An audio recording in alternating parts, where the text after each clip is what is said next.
militar do mundo aumentou em 2023, chegando ao maior patamar da história moderna.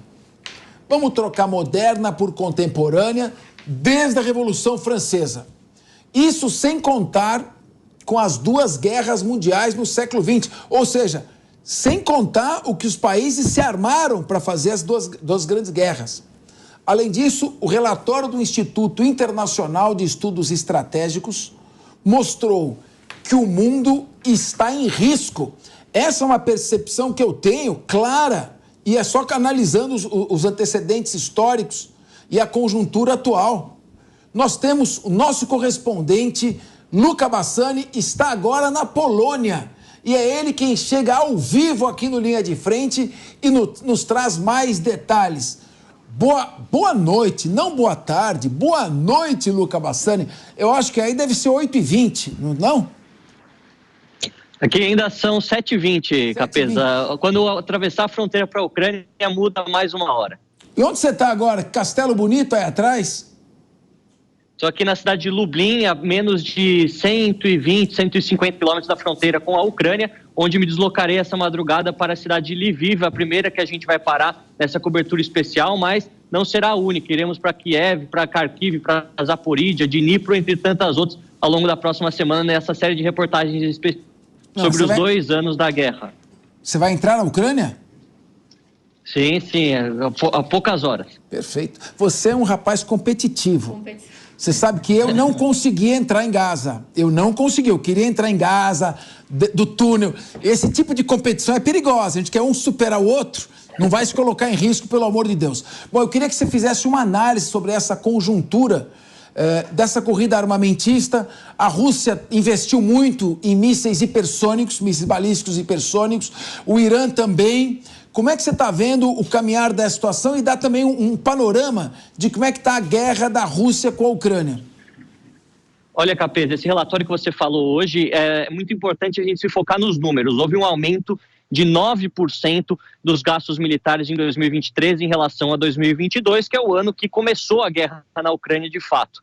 É importante a gente dizer que o gasto militar global, ele compreende mais ou menos 2,2 trilhões de dólares, ou seja, maior do que o PIB do Brasil em cerca de 200 bilhões de dólares. Desse contingente, mais de 40% é de responsabilidade americana, o país que investe muito nesse quesito, mais de 900 bilhões anuais, e somando os outros países da OTAN são mais 17%. Então, se a gente colocar Estados Unidos mais os demais países da OTAN, Canadá e Europa, são cerca aí de 58% do gasto militar global, muito acima dos demais. China e Rússia juntos representam 15% apenas, e aí o restante, aí, os outros 25%, vão ser dos demais países do mundo, principalmente países que estão no Oriente Médio, que têm robustecido o seu sistema militar, principalmente a Arábia Saudita, aí temos também o próprio Irã, entre tantos outros. O que preocupa é exatamente esse momento de animosidade, aí o retrospecto de conflitos que tem acontecido em escala regional e possivelmente global em todo o mundo durante os últimos anos. A guerra da Ucrânia é o exemplo mais evidente disso. 2 anos agora, no dia 24 de fevereiro, se completarão deste conflito que encontra um impasse no aspecto territorial, mas está longe da sua conclusão, além de dezenas de milhares de pessoas mortas. Outro grande conflito entre Israel e Hamas, muitos civis morrendo dentro da faixa de Gaza, uma situação humanitária extremamente caótica, além de outros problemas, outras guerras que têm acontecido em outras partes do mundo que não são amplamente divulgadas pela imprensa. Exemplo da guerra civil no Sudão, uma questão humanitária caótica, com fome generalizada. A guerra civil no Iêmen, mais de 380 mil pessoas, das quais 80 mil são crianças. A guerra que aconteceu em Nagorno-Karabakh e mais especificamente entre Azerbaijão e a Armênia, além de outros conflitos civis que se espalham no continente africano, que preocupam muito as Nações Unidas, e as tensões crescentes na Península Coreana e também ali no Estreito de Taiwan. Tudo isso faz com que esse começo do século se torne uma das décadas, né? Essa década de 20 que estamos agora se torne uma das mais perigosas que nós passamos durante os últimos 50, 60 anos, e você coloca muito bem a analogia de que esse começo do século XXI se parece muito com o começo do século XX também. Agora, Luca Bassani, você com certeza assistiu à entrevista que o Vladimir Putin concedeu ao Tucker Carlson, em que ele fala da expansão da OTAN. Então, vamos focar um pouco na eleição dos Estados Unidos em novembro, porque isso pode trazer consequências que vão influenciar nessa geopolítica.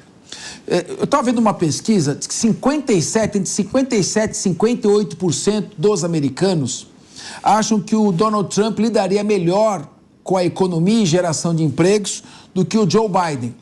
E um número ainda maior que ele conseguiria lidar com a questão da fronteira com o México, por onde, segundo dizem os republicanos, estão entrando narcotraficantes, traficantes sexuais e assim por diante, lidaria melhor. Então, há uma tendência de que o Trump vá disputar as eleições como representante do Partido Republicano. O Joe Biden, por sua vez, está caindo muito na sua popularidade e há sérias dúvidas sobre a sua rigidez mental. Eu queria um pouco que você comentasse isso, porque ele disse que tinha se reunido a questão de 2 semanas com o presidente da Alemanha, François Mitterrand. Depois ele corrigiu dizendo que era da França, mas não corrigiu que o François Mitterrand morreu em 1996. Então, ele teve um tumor cerebral, ele teve que tirar um pedaço do tecido cerebral, nervoso, e isso pode estar influenciando cada vez mais na sua percepção da situação. O que isso pode influenciar? Em primeiro lugar, um Biden meio lelé, comandando a nação mais poderosa militarmente do mundo. Ou a chegada do Trump, que vai provocar um enfraquecimento da OTAN, e ele já andou dando declarações nesse sentido, e uma acomodação da situação Rússia-Ucrânia. Eu vou entrar da Coreia do Norte, eu tenho que falar da Coreia do Norte, mas eu queria que você fizesse uma análise sobre esse prognóstico, ganhando Trump, como ficaria o mundo em 2025, se é que vai dar tempo de ter mundo ainda em 2025.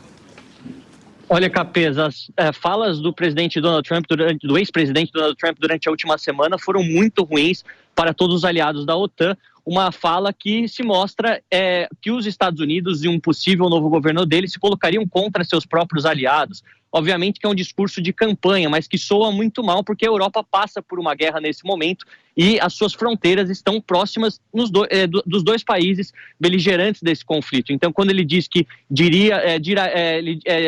contaria ao presidente Putin, quais são os países que não estão pagando as suas devidas contribuições para a OTAN, para que o presidente Putin pudesse atacá-los, ele está basicamente dando uma carta branca para atacar aliados históricos, não só aliados de momento, mas aliados históricos. A Europa Ocidental e os Estados Unidos têm uma ampla história desde a fundação dos Estados Unidos da América. Ao mesmo tempo, Joe Biden, com essas falas, com essas gafes, demonstra que não está no melhor ponto da sua nitidez mental, né, das suas faculdades mentais, quando a gente fala sobre essas recorrentes falas errôneas do que diz respeito a falar o nome de um político que não deveria ser, o nome de um país, além, é claro, de não estar representando os Estados Unidos, visitou muito pouco as regiões do mundo que seriam interessantes. Até um levantamento mostra que ele não foi nenhuma vez à América Latina durante os seus quase 4 anos de governo, além de não ter ido ao continente africano. No Oriente Médio foi apenas ao Estado de Israel 2 vezes, agora mais recentemente. Então há também um certo esquecimento dos outros continentes do mundo que são igualmente importantes, onde realmente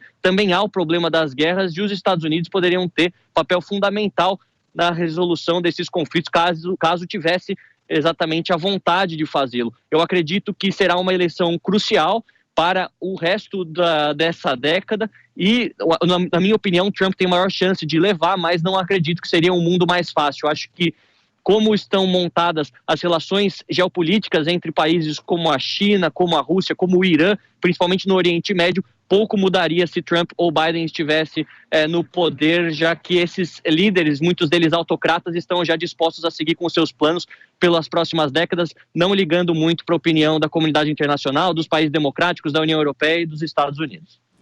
Sem dúvida, provavelmente o Vladimir Putin seria fortalecido na sua condição, os Estados Unidos daria menos força à OTAN, e também a boa relação que ele mantém com Putin levaria a uma estabilização daquela situação e a perda da Ucrânia de 20% do seu território. Em contrapartida, seus laços com o ultradireitista Benjamin Netanyahu tornaria a situação muito dramática também no Oriente Médio, um quadro que poderia inflar e se transformar rapidamente numa guerra regional. Vai-se saber, ganha-se de um lado como estabilização, perde-se do outro, é preciso que a gente aguarde. Agora, uma das prioridades, sem dúvida, dos Estados Unidos em termos de segurança pública é o sudeste da Ásia.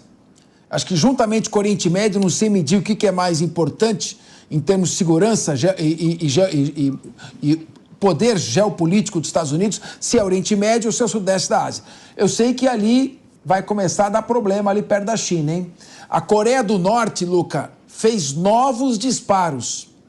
Esse ataque foi uma contraofensiva ao comando militar sul-coreano. Então é como disse o Trump uma vez na ONU, o homem-foguete está numa missão suicida mais uma vez, que é o Kim Jong-un.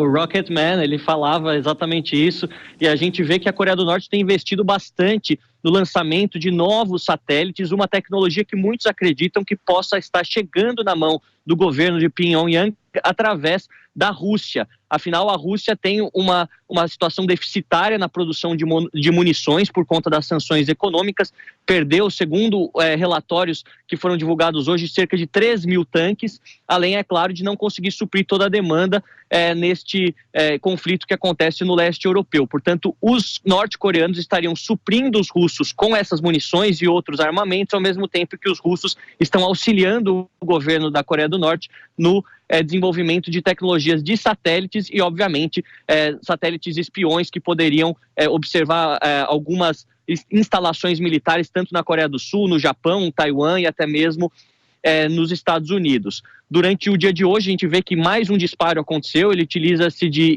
ICBMs, mísseis balísticos intercontinentais, segundo o que dizem os principais ministros do governo norte-coreano, teriam capacidade de até 15 mil quilômetros de alcance, alcançando qualquer cidade norte-americana, algo que não foi comprovado, mas de qualquer maneira é uma grande ameaça, uma grande tensão, porque nós sabemos que os norte-coreanos possuem armas nucleares, possuem grande parte do seu arsenal naquela região fronteiriça com a Coreia do Sul, paralelo 38, que foi estabelecido assim mais ou menos a divisão entre os dois países, ao mesmo tempo em que mais ao sul, na questão de Taiwan, a situação ela é de tensão crescente durante os últimos anos.